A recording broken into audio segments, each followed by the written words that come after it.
মান রাআ মিনকুম মুনকারান ফালিয়ুগাইয়িরহু বিয়াদিহি, কেউ যদি কোনো খারাপ কাজ দেখে, মন্দ কাজ দেখে, তাহলে সম্ভব হলে হাত দিয়ে সরাইয়ে দেখ, কাজটাকে থামিয়ে দেখ, তার শক্তি প্রয়োগ করে যদি সম্ভব হয়।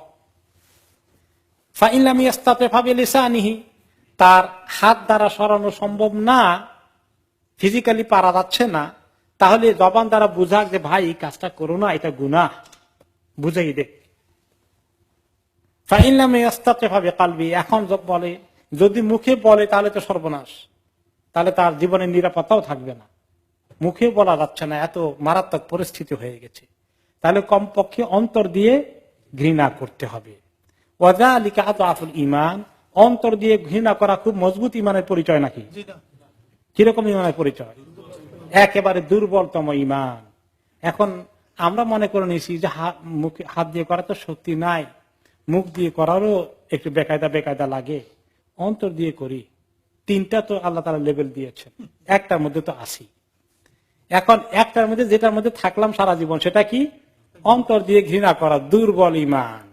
এখন দুর্বল ঈমান নিয়ে জান্নাতে যাওয়া, জাহান্নাম থেকে ফাইট করে, দুর্বল ঈমান দিয়ে জাহান্নামের সঙ্গে ফাইট করা যাবে? তাহলে কি দুর্বল ঈমান নিয়েই থাকবে সারা জীবন?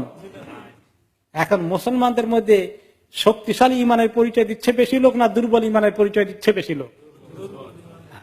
দেখেন এখন মুনকার আমাদের সমাজে, আমাদের দেশে কিরকম ছড়িয়েছে। সবাই দুর্বল ঈমানের পরিচয় দেওয়ার কারণে এখন মুনকার হয়ে গেছে শক্তিশালী। এখন আর কি কথা বলা যায়?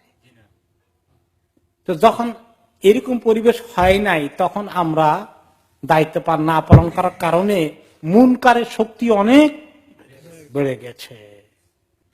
কেউ যদি এতটুকু না করে, আবার কিছু লোক আছে অন্তরে ঘৃণাও নাই, অন্তর থেকে ঘৃণা উঠে গেছে, কিন্তু নিজেকে মুসলমান দাবি করে। মুনকার, গুনার কাজ দেখলে, ফাহেসা কাজ দেখলে, কুফরি কাজ দেখলে মনে কোনো ঘৃণাও আসে না, তাহলে তার অবস্থা কি?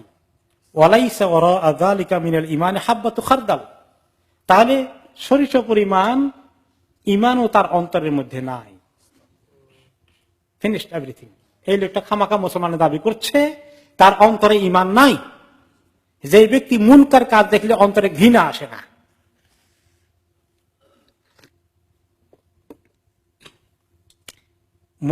আমরুল মারুফ নাহি আনিল মুনকারের কাজ কত জরুরি।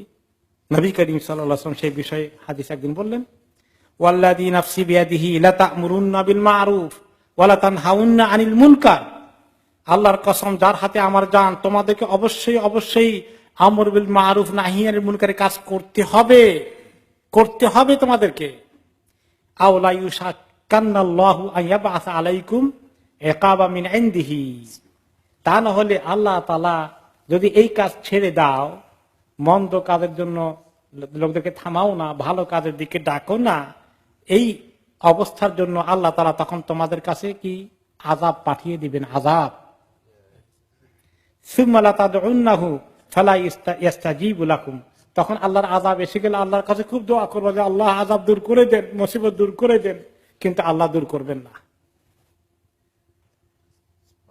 আমার মনে হচ্ছে এই পরিবেশ আমাদের মাথার উপরে চেপে বসেছে, এই পরিবেশে আমরা ঢুকে গেছি। এখন আল্লাহ তাআলার কাছে মাপ তো চাইতেই হবে, তাওবা করতে হবে, তারপরে মাপ চাইতে হবে। এরপরে যে আল্লাহ আমরা কিছু করার চেষ্টা করি, আমাদেরকে তৌফিক দেন, চেষ্টায় নামতে হবে, তাহলেই আযাব আল্লাহ উঠাবেন। চেষ্টা না করে যদি শুধু দোয়া করে আর ইবাদত করে, হবে না।